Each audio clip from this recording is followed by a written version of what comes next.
Yes. Happy to So hear yeah, I can give a short intro. So yeah, today's talk is from my side is going to be about how to set up the paid media strategy. So that's going to include mainly Google Ads, and I'm going to talk a lot about LinkedIn. But some of these things you can also apply to Facebook as well. So no worries there. So sec. So shortly about me, I'm actually based in Copenhagen, Denmark, but I came from Latvia.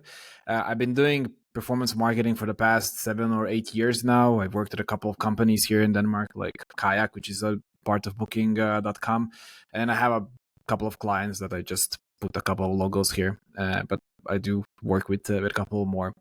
Um, so that's shortly about me. So what do I want to cover here is, what is demand capture and demand generation? So, and what are the differences? What platforms you should use for each? How to create demand capture strategy. So that's mainly Google Ads structure, and I also tell you why companies usually start with that. And then also how to create demand generation strategy, basically LinkedIn or Facebook ads framework. And also I will talk about like what kind of content you need to advertise in the whole funnel. And then I'm also going to show you examples of actual ads that I found, and then also some of them that I have created myself for some of the clients that I work with. So let's get started. But before we go in, the difference between demand generation and demand capture can be explained with the IDA model. As marketers, we all know this from universities, and back then I hated the model because I couldn't understand what's the purpose of it. But now, 7 years later, I definitely know. So basically, with demand generation, what you do is you create interest in your product, you create awareness of your product. At demand capture, you basically are capturing all the people who are actively looking for your solution and who are ready to buy, right? So the first thing is going to be also sorry, the platforms that you usually use in each. So demand generation, you can put LinkedIn ads, Facebook ads, YouTube display, everything that is with visuals, with banners, right? And with demand capture, you can use Google Ads, Microsoft Ads, and review sites. So that's all search based. So that's when people actively are searching for a solution and problem, and then you appear. So let's start with demand capture. So there are a couple of reasons why I usually recommend, and I usually start out for all my clients as well with demand capture, especially if you just start out with ads in general. It's because you get way faster results. You get quick results and fast feedback, meaning that people are actively looking for a solution, and it's easy to get them to your website and hopefully get them as clients or at least as leads. You also then get to understand how expensive your industry is, because then you can look at how expensive are the clicks on these terms within your industry.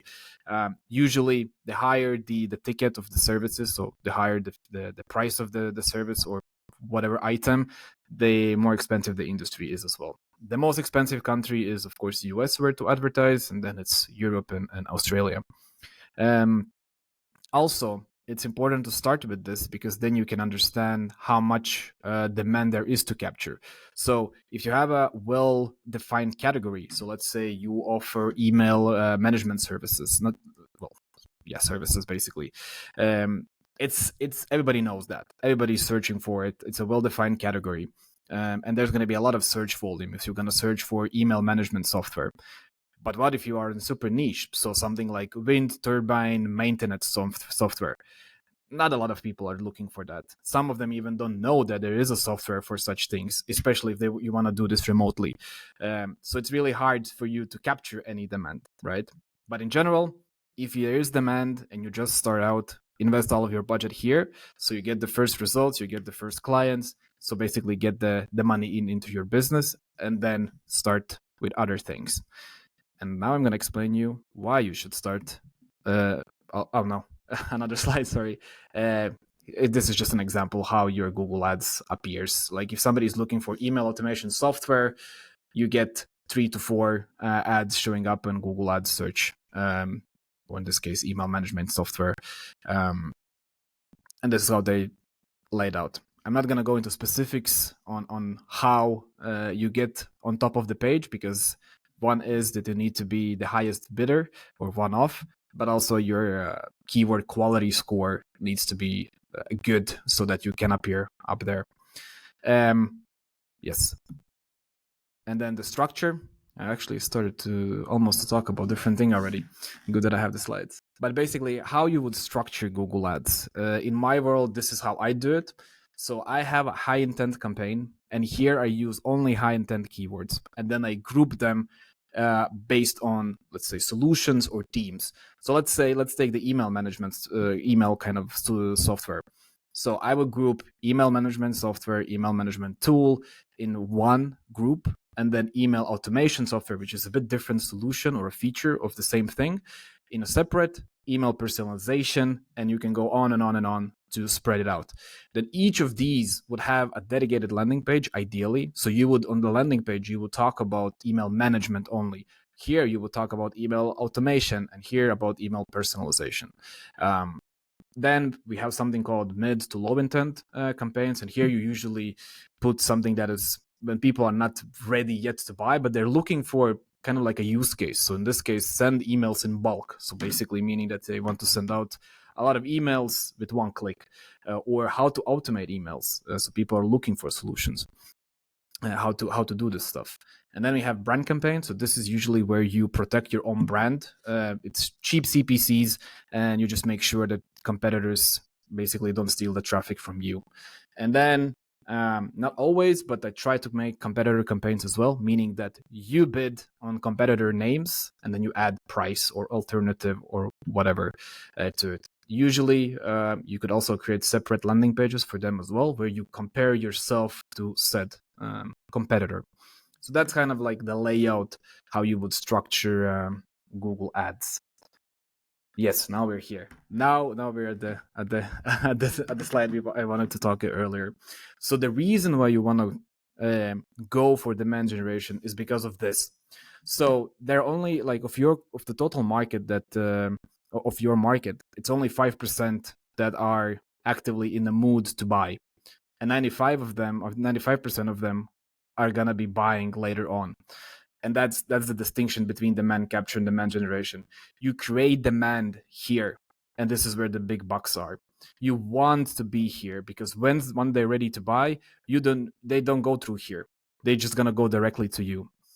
Here, it's not sustainable because everybody's going here. The CPCs are increasing year over year on all the paid channels for that matter, but especially Google. So it's gonna be really hard for you to compete with time or to make a good ROI. Hence, this is very important. And as I mentioned, when you start out, you go 100% with demand capture. Once you get the cash flow, once you have the results, when you have kind of free money, so to speak, you start investing in demand generation. You don't need to go like 50-50. You can start allocating 20% to demand generation, 30, 40, until you basically flip around and you spend majority on demand generation. So how do you set that up? This is an overwhelming slide, but and this is mainly for LinkedIn, but I try to divide it in three parts. One layer is where you create awareness. One is where do you build trust and nurture, and the third one is where you try to convert the users to be paying customers or leads. And then each of them have different KPIs and whatnot. I'm gonna go one by one, layer by layer. So the first one is the cold one or awareness stage. So this is where you target your ideal customer profile. This is what ICP stands for, and that you can mix and match industry, job titles, company size, job functions, whatever is suited for you or for your company, and who will be using your product or need your services. So what do you advertise there? It's relatively simple. Here you just advertise what you do, what problems do you solve, and what are your solutions. And you can do that in with different content types. So LinkedIn offers video, single image, text ads, and a couple of more that I'm going to cover. And here you don't focus on getting any leads yet because like you're just making people aware of your solution. So what you look at is your CTRs, your CPC, and how many people watch your videos that you advertise. So what kind of content should you run here? Or I'm going to go into ad examples. So here I have two examples. There's no direct CTA. You can see in this case, like a peek into the platform, you can see how it approximately looks like. And it just shows the main offer. So in MailChimp's case, make better emails with every cent. In Myro's case, they say, where big teams go to solve big problems. So they just make aware of what they do and the solution they offer. The next one is going to be a video, so I hope you will hear the sound of it. Does it sound for you as well? Okay.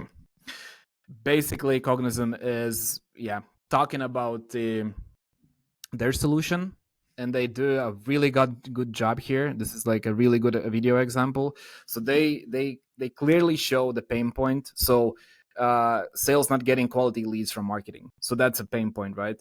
They have a clear solution how you can do this with their tool.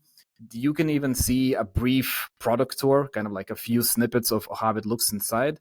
It's short and engaging. It's directly addressed to the ICP, in this case, sales team. And they even have included the testimonial and social proof in this one. So it's a really, really good ad by Cognism. And they run it just to make people aware of the solution. So really good job here. Then we have text ads. So text ads is another content type specifically on LinkedIn, and it's really, really cheap to advertise because you can pay only when somebody clicks, and not a lot of people click here. So it's really cheap exposure. So I've done it for myself as well, and I go direct, right? So need paid ads partner. Let's figure out how we can improve your paid performance. So really clear, really direct, not playing around here. Then we have a warm layer, and first I need water. So here at this layer, we build trust, and we show that we are the experts in our field. We show that by case studies, we show that by testimonials, so all around trust.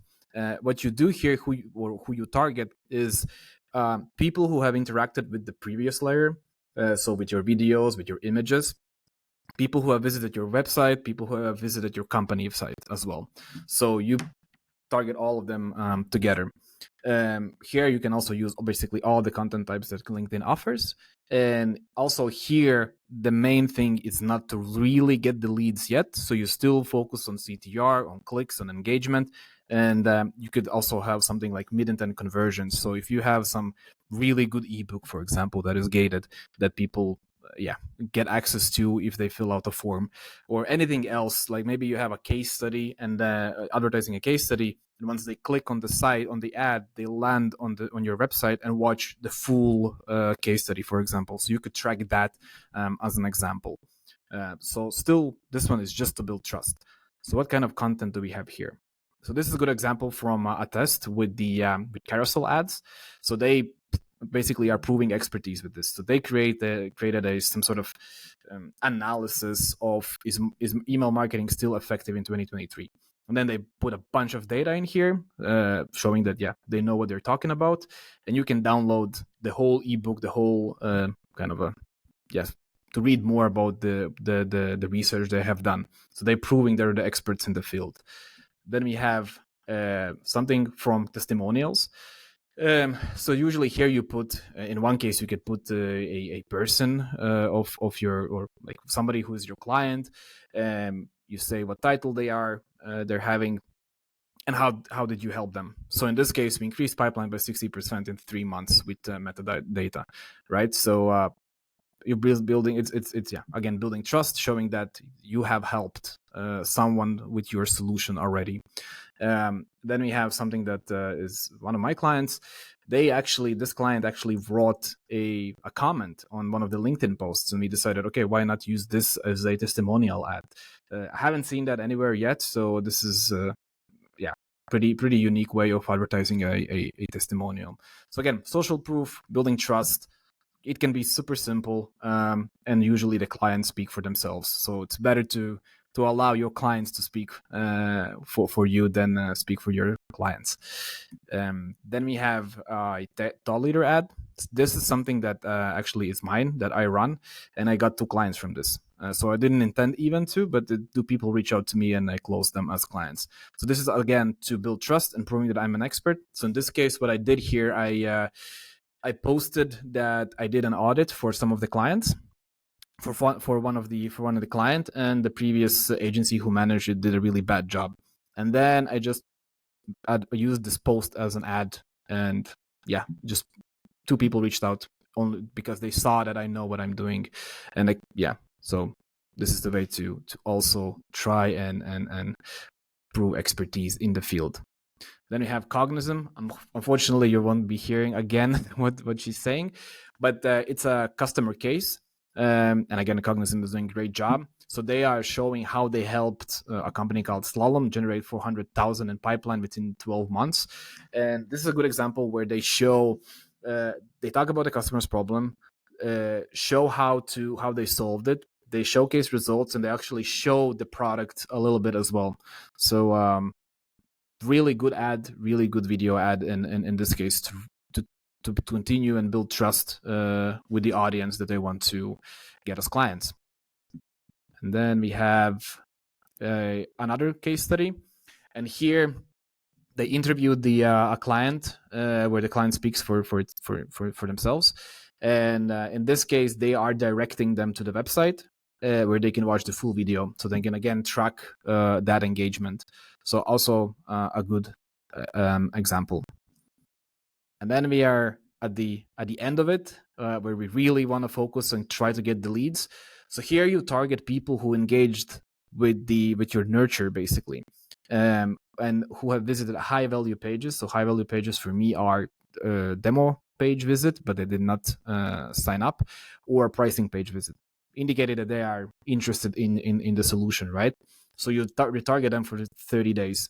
And here it's all about trying to get them to sign up with you, to get a demo, to get an audit, to book a meeting, whatever that is. And you're pretty direct with that as well. So there's no nurture building anymore. They should know you by this time already, with all of the social proof and whatnot. So yeah, if they're ready, they should be converting. So again, examples: hard CTA, intent is to convert, short and straightforward, request a demo. So in Funnel's case, start your free demo today.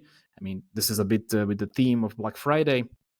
And then we have a demo stack, which also is asking you to sign up for a demo. So really straightforward. And then we have also text ads at Spotlight. And here also go for even a bit more, even telling them that they know me, they interacted with my content or my company's content. So why don't we just schedule a call so and I could maybe audit your account. So, and then the last one that I haven't mentioned at all, it's something called account-based marketing. So what it means is that you collect a list of companies that you would like as clients. Usually that list means that you have companies that have some sort of similarities. Maybe they use the same technology, maybe they are the same size, the same industry, whatever that is. And then you create that list, and you create a whole ecosystem around it, meaning that it's not only marketing, it's also that you need dedicated salespeople. You need, like, all marketing has to be created for this, meaning that you need to run specific webinars for this list, for these companies. You create specific content and whatnot. So it's a whole big motion that you do. Sales teams does specific outreach to them. So you have dedicated salespeople that are working only with these accounts. And then in this example, again, Cognism, they are targeting people or companies who are using ZoomInfo and showcasing how Drift used ZoomInfo and it wasn't as good as with Cognism. So really, really specific audience companies that they're targeting. So they're targeting only companies who are using ZoomInfo in this case. But how do you get that audience? Unfortunately, you can't get that in LinkedIn. So you would need a third-party kind of software where you can create that kind of audience. So other companies have these. So something companies like 6sense, for example, that's where you would create that audience and then push it to LinkedIn and advertise. I think that's it. Just to remind you of the whole funnel. We start with our awareness, we go and nurture them, and then they're ready to buy, and we bombard them with direct message of request a demo. Thank you. Great. Now we're ready for questions. Thank you. Yeah, guys, what I questions? hope it wasn't too fast. I tried to stick into the 30-minute time frame. Yeah, maybe I will ask the first question Sure. regarding the leads that you got from the post you showed us. Do you remember maybe the cost of the lead? I always ask you that question. Yeah. I can't directly say. I can't recall now, but it's that they clicked on my profile and directly reached out. Right? They Mm, said, "Oh, I saw your post." Then there's another guy who just said, "Yeah, can you do an audit for me as well? I believe my account also doesn't look that good." So they mm, directly clicked on my profile and then reached out. But I could still, of course, know from which post or from which okay. ad that came from. But it wasn't expensive. It was I launched it in like a week. I think it was in 1 week's time. I just got them, so really good. Yeah, and what budget do you usually like allocate for that kind of uh Yeah. post? So again, it's when you start with all these layers. I'm just gonna go here. You will start with 100% here because you need to create a list of the users who engage with this layer before you can launch the second layer. So this 90-day retargeting audience. And usually, and again, it depends on how big budget you have. But the bigger budget, the faster your audiences will be built, and the faster you can go and create the full framework, basically.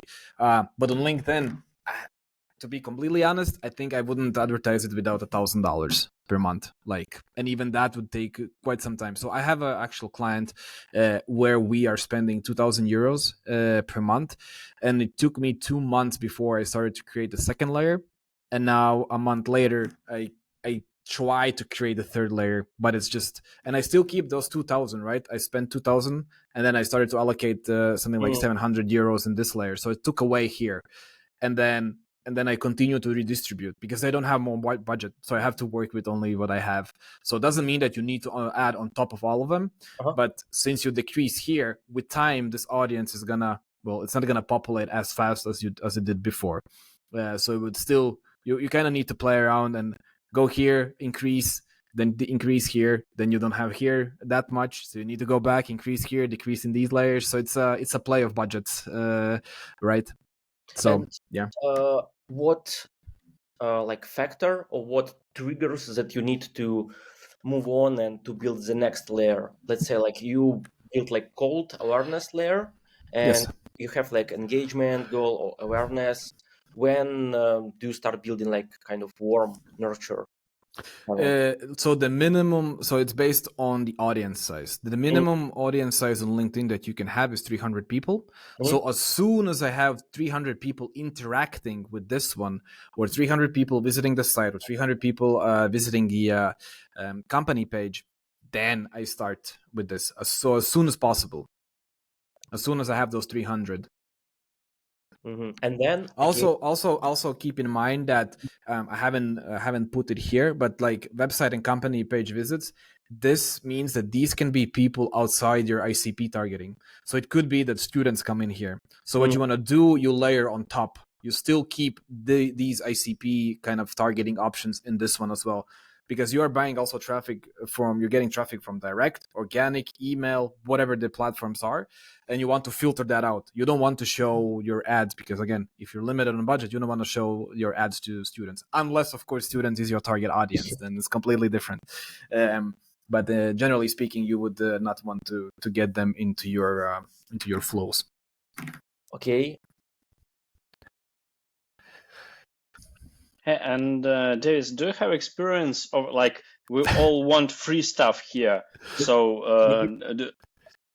Maybe, is sorry, it I okay? guess Alex was asking the question. Yeah. Sorry, Nikita. Yeah. Alex is first.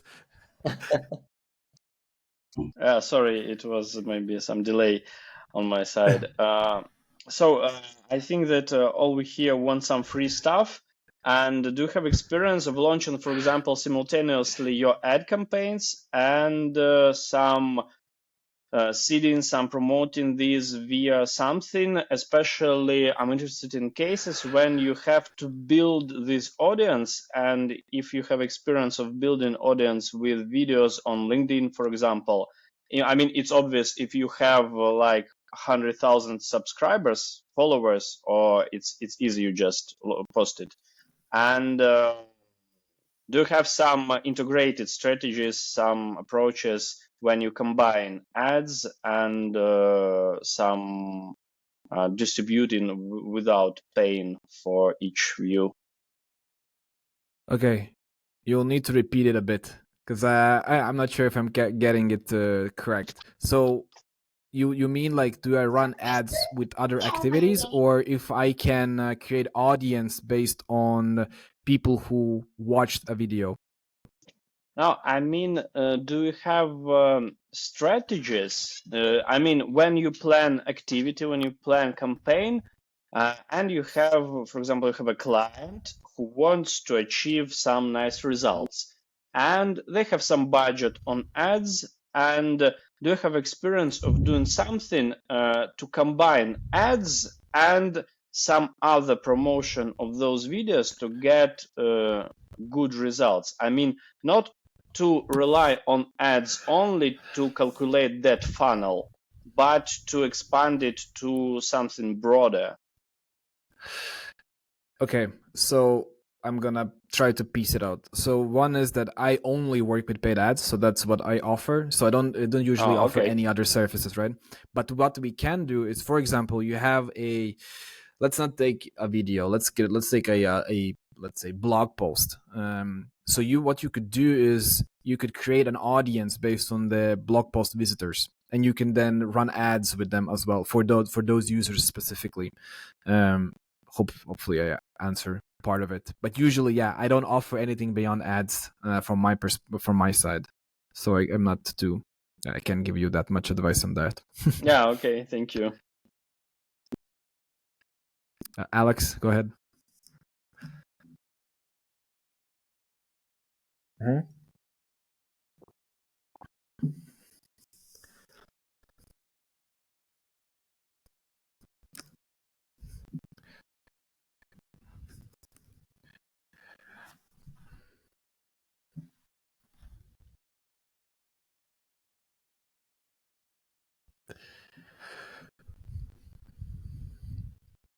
Yeah, Andrew told me that there's gonna be questions about it, and I tried to tell Andrew that it is impossible to answer. Free I'm time. gonna tell. I was asking. Yeah. I'm gonna tell benchmarks, right? Yeah. No. Because I'm gonna tell you why. Because for almost pretty much for all the companies, they have their own unique, well, not almost unique ICP. So the price of it differs. It's completely immediately different. If you want to reach only C-level in US in cybersecurity, that's gonna be super expensive. I can't tell you how expensive, but I know it's gonna be more expensive than if you would target the same things, but in, let's say, in Spain, and you would target junior, still cybersecurity, it'll be way cheaper. So imagine how many moving parts there are for setting the price. Even for me, when I set up the campaigns, I, for example, see, because LinkedIn recommends you the minimal bid as an example. So I set a campaign for just Denmark. So then I saw for Denmark, targeting software companies, targeting at least marketing managers. So I had a minimum bid offer of $3 that LinkedIn recommends. I added UK, bam, $7. So it really moves around. Really depends on region. Really depends on who specifically you're targeting. And in many cases, the more narrow the audience is, the more expensive it gets for some reason.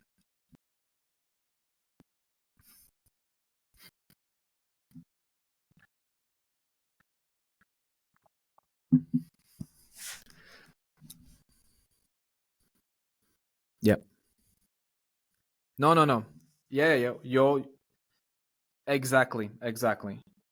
That's why for B2B, that's why LinkedIn is amazing, because everybody on their profiles have job titles, have job functions, and companies.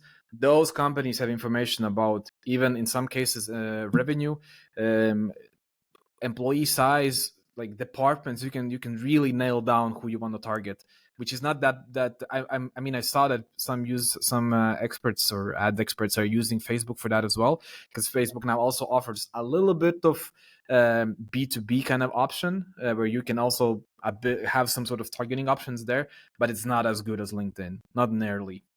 So what people say, sometimes what you can use Facebook on is if you want to do retargeting, for example, or again, if you're using tools like 6sense, Cognism, you can create a list on those tools, but those tools usually cost pardon my language, shit tons of money. You can create those lists, you can import them to Facebook, and then miraculously, I don't know how, but it matches, and it's cheaper in that sense. But you need to pay for that super expensive tool, which is like probably like 60,000 a year just to use it on some sort of basic level.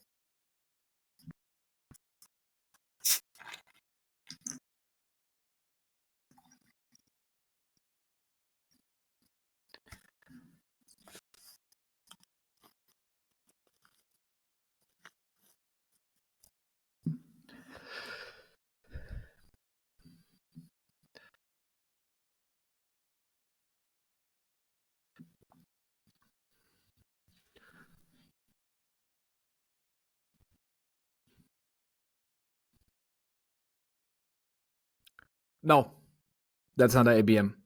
ABM is when you target it's ABM, yeah.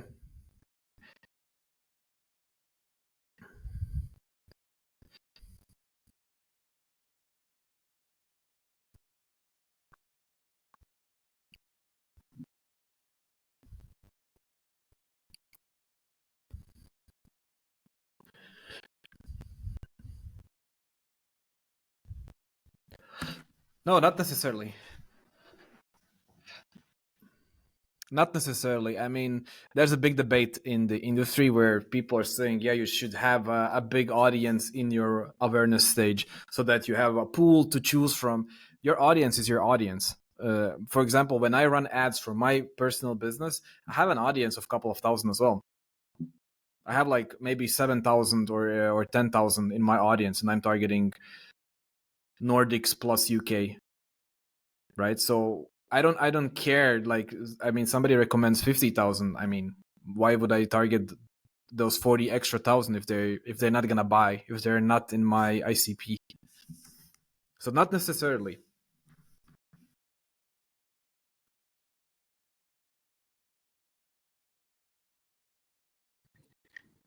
Go ahead.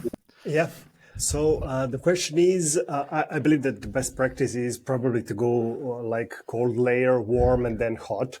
But if we have some customer lists that we can implement, what is the practice? I mean, have you tried it?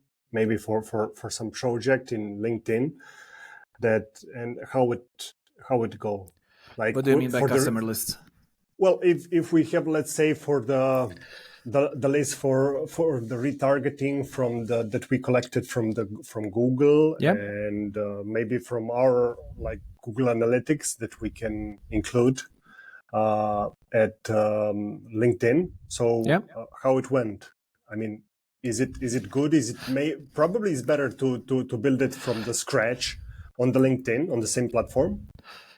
You could, but it's basically you would go straight into pretty much straight into warm nurture. Yeah, exactly. Right, so you would upload them, you put on top of them, unless you collected that all those emails are in your ICP. If you're not sure, then you would just layer on top these things, right? And you advertise, and you basically start from here. Then you ignore the cold layer because they already know you. I mean, they're supposed to know you. Yeah. But so that works also good. Yeah, but you saw the good results. That's the question, because we're thinking if we are now enrolling into the LinkedIn, should we like go if we have certain lists that already showed some results at the Facebook retargeting campaigns? Maybe they will be like even better here at the LinkedIn. But are they the ones that you would want to target or upload the list are existing clients, customers, or they just interacted with you and you collected their email? Well, we have both. Actually, we have both. Like we have some of them that are visitors of the of our blog, of the website, and generally, and we have, because we are offering like 14 days free trial. Some of them were like the users, and we want to retarget them like with some specific offer and 100%. Something similar. Yeah. Yes, definitely do that. Yeah. Okay, great. And what about attribution for the thought leadership? Can we like see exactly how they interacted with certain posts and how they came, the road which they took on the road to the purchase or to the there is two ways. Sorry, I'm hearing myself. Could you maybe mute yourself? Of course. One is, and I haven't honestly tried it yet, but in LinkedIn you can set up conversions based on, first of all, view through, and then you can also say, so this, when somebody converts as a lead, that lead gets attributed to all the touch points of the campaigns. You won't see specifically the journey unless you have your own analytics data. So either HubSpot or Dream Data or whatever analytics. So those usually where you would look at all your journey. But if you don't have that, for example, then you could theoretically see that when we get a lead, it gets attributed to these 5 campaigns in the interface. But again, you won't be able to specifically match it if you have something like every month you get 100 or 1,000 leads, and then all the attribution will get super messy. So you definitely should use internal tools. So something like a tool called Dream Data. It's also from Denmark. A tool like that would show you complete journey, and not only on lead level but the whole account level, meaning that imagine you're targeting, for especially for B2B, you target the whole company. So you, in the company, they're probably going to be 3 or 5 or whatever, how many users of a certain tool, and then you try to target all of them, all the decision makers, all the users, all the influencers of the deal, and then you see on the line 7 contacts assigned to this account, and then you see for each of them, you see the journey, how all of them have interacted with your marketing and non-marketing and calls and whatnot. So in general, you would use external analytics tools, and you wouldn't do that specifically in LinkedIn. In a case where, for example, they in my case, right, so I got 2 customers from that, 2 clients from that, I can't attribute, like, right? So this is, they just messaged me and that's it. So there were no conversions for LinkedIn to track. Yeah, exactly. But you will feel it. Yeah. I mean, generally we have the HubSpot, so from there, I believe that we can catch it. Okay, thanks a lot. Thanks.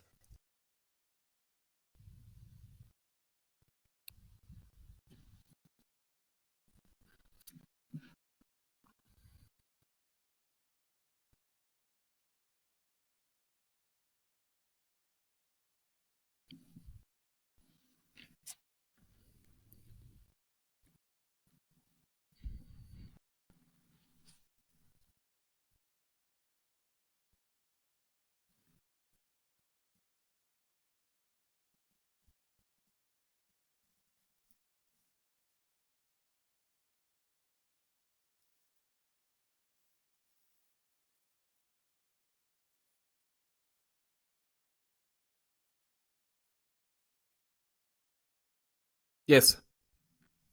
Not from company page. I mean, there are not that many company pages on LinkedIn and on Facebook, for that matter, where you can have high reach, right? I mean, people don't interact with companies; people interact with people. So that's why I, for example, when I do post on LinkedIn, I need to activate my own personal company page, but I don't do it because I can reach more from my personal profile because of my personal brand. Yeah. So if you post personally, you will reach organically, will reach more than you do from company page. But ads help. You should look also at ads in some cases as a distribution kind of a tool. So you produce a really good piece of content, right? The idea is to then distribute this to as many people as possible, and even better if you distribute it to people who you want to be who could be your clients.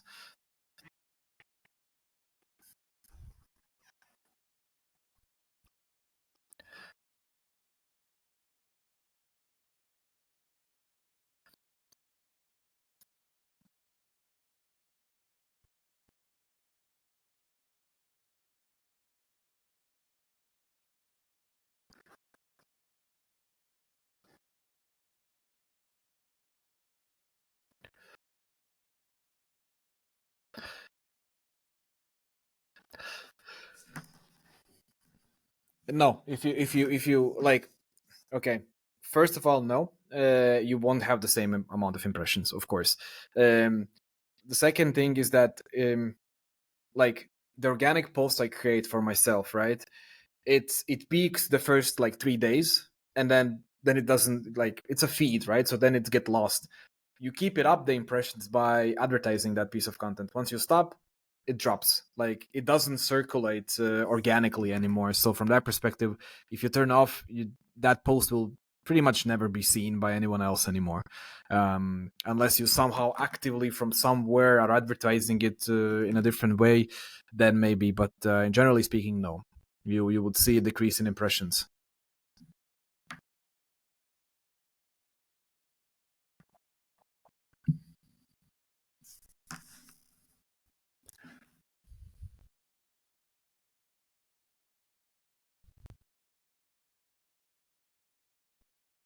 No, not necessarily. No, you can of course. Like, I'm gonna give you an example. Let me go out from here.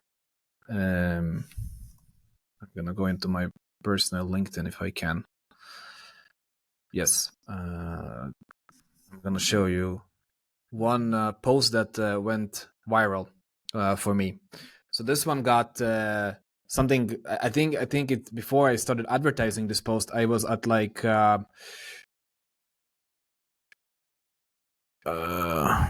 wait, let me reshare it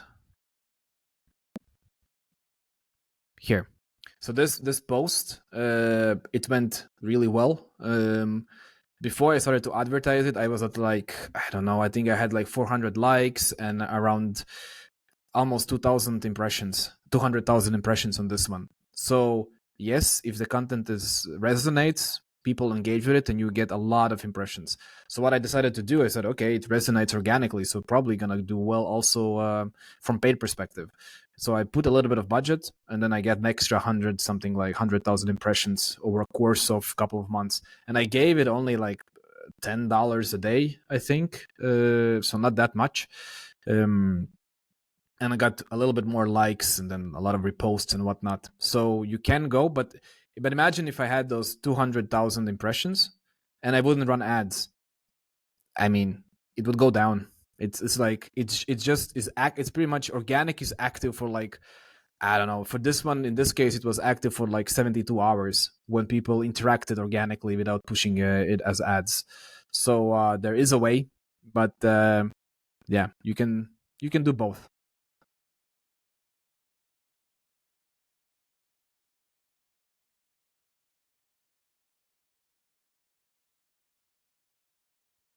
Sorry, I pressed the wrong button.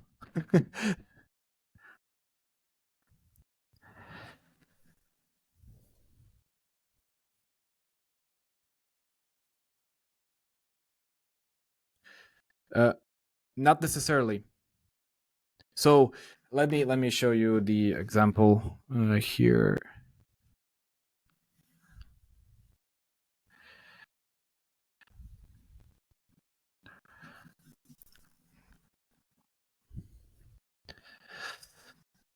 Yeah, that's something I'm trying to figure out for myself as well. Where is it? So this one was from my personal one, right? From the so this is like organic post that I posted, and then you can advertise it. Everything else, like this one, this is like an actual ad, and this is only possible to be done from your company page. So it will be seen as company's advertisement. So that's one distinction. And if you want to decide like on the content what you post organically on your private versus your company's ones, that's something I honestly still I'm trying to figure out myself. Usually on the company page, like on the company page, you put something related to your company news, something like we get more employees, we're celebrating this, some webinars perhaps as well, right? So you have these webinars going on, some events what you're attending, from that kind of, and you also can put some expertise in there as well. Obviously, I don't have that much time to produce separate expertise kind of posts, so I use my own. So I try to leverage currently only my own one, because if I create two posts, I will reach more people from my personal page than I would do from a company page. But ideally, you would also show expertise on your company page as well. But you need a bit more resources for that.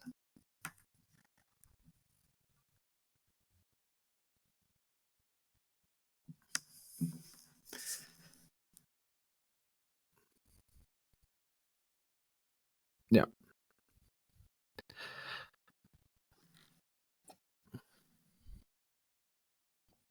I would say so. I mean, in general, again, people interact with people. So I would there's another method, right? It's getting popular now in marketing called social selling.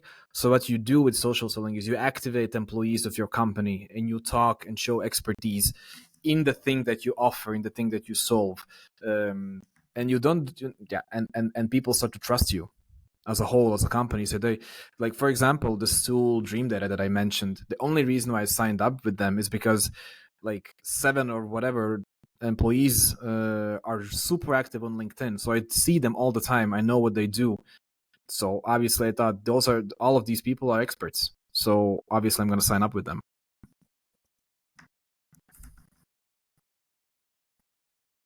No, I haven't. Don't ask me about Twitter. I don't know anything about it.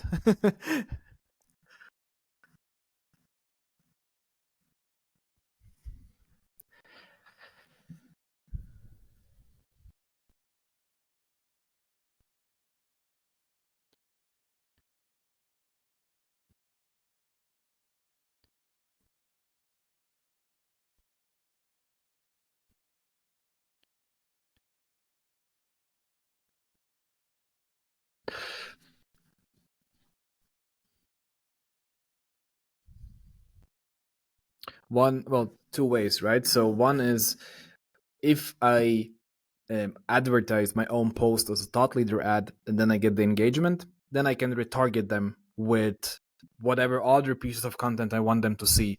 So like testimonials, let's schedule a call. I can bombard them for a long time. Or you just, but I do this to this day. I look at people who like my post or comment. If they're not in my connections and I see that it's an ICP fit, I invite them. And then I let it brew for a bit. Then I produce more content. I try to not go straight into DMs and be like, hey, I can help you with ads, because then I will get declined immediately. They're not going to respond.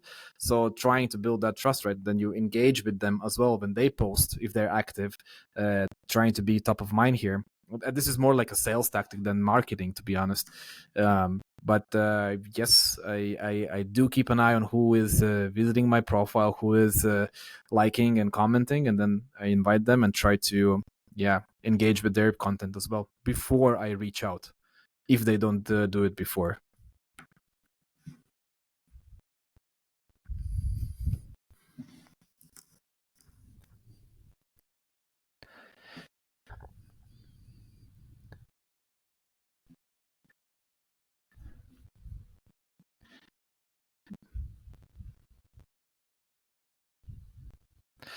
It's because I mean, again, the man generation and what you're talking about now is like sales outreach, pretty much.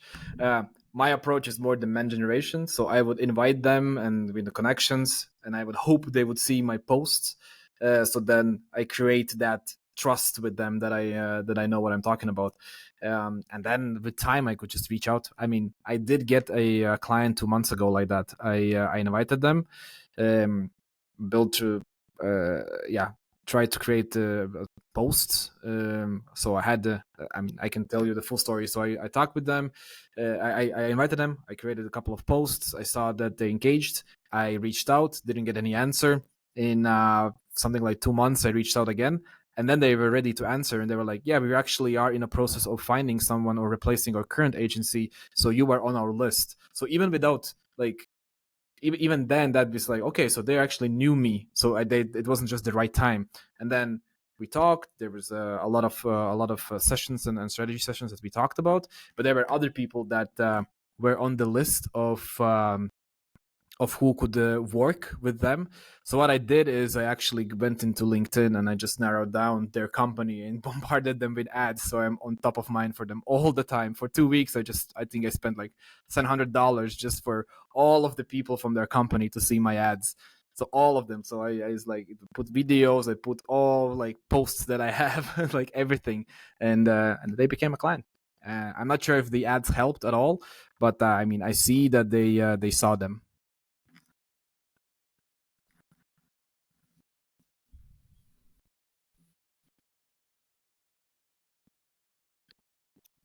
Anything Well, else? maybe more questions.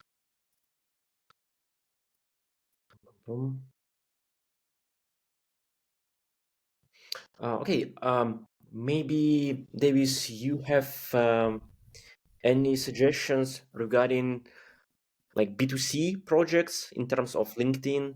Is there ways of getting like an awareness or traffic from this source, or maybe is there a way of reposting the content from other networks to LinkedIn, something like this? How Yeah. these projects can benefit from? In general, like even without ads, you should try to tailor content towards or repurpose the content towards the different channels. So if you have, I don't know, a Instagram video, you would still try to repurpose it a little bit and maybe cut some corners or do something that specifically speaks to LinkedIn. So do minor adjustments so it fits the platform. Um, in general, to B2C, I haven't had the chance to go there to LinkedIn, but I believe that it could be a good idea with depending on the product. You could try something out. So one of the things, for example, my friend has a wine business, and then I mean wine, especially if it's good, it's not cheap. So the buyers, and then also he offers wine tastings and whatnot to everybody, so not only to the companies. So I suggested to him, like, try out LinkedIn. You can literally advertise wine to C-levels who have money, and generally speaking they're probably going to be interested. And if not, you could target HR or office managers to get a company wine tasting event for them, right? So there is a way, but it needs to be you need to think about if it fits, if your product fit. So apparel business probably not good for LinkedIn. I would not recommend that. So really depends on services that you offer or the tool that you have. Okay, thank you. And I also have heard about like a specific tone of voice for LinkedIn posts. Yeah, like people tend to use a lot of emojis, like different paragraphs.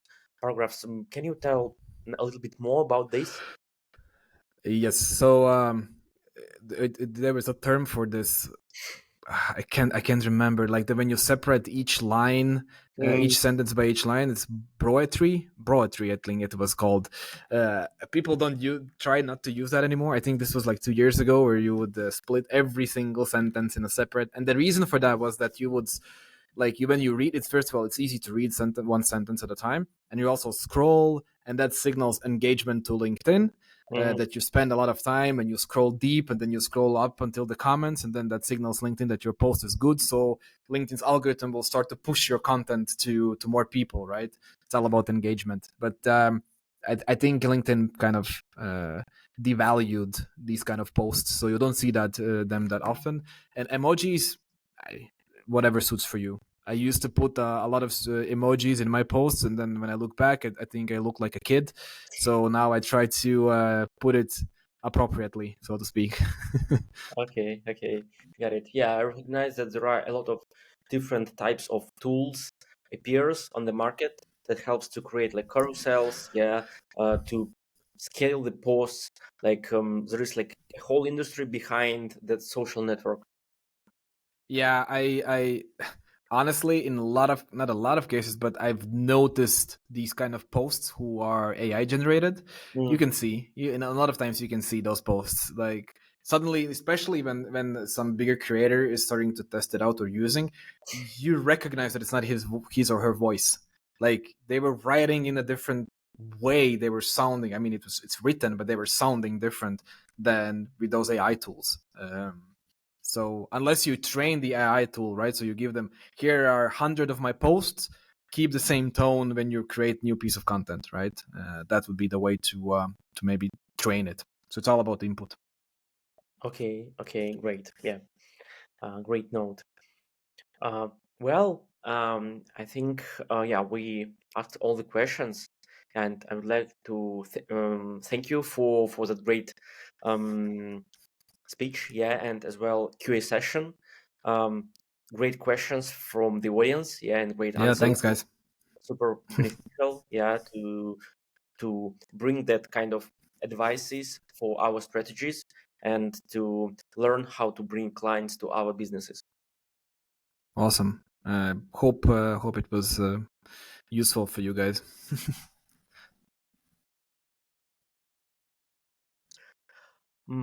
Yeah.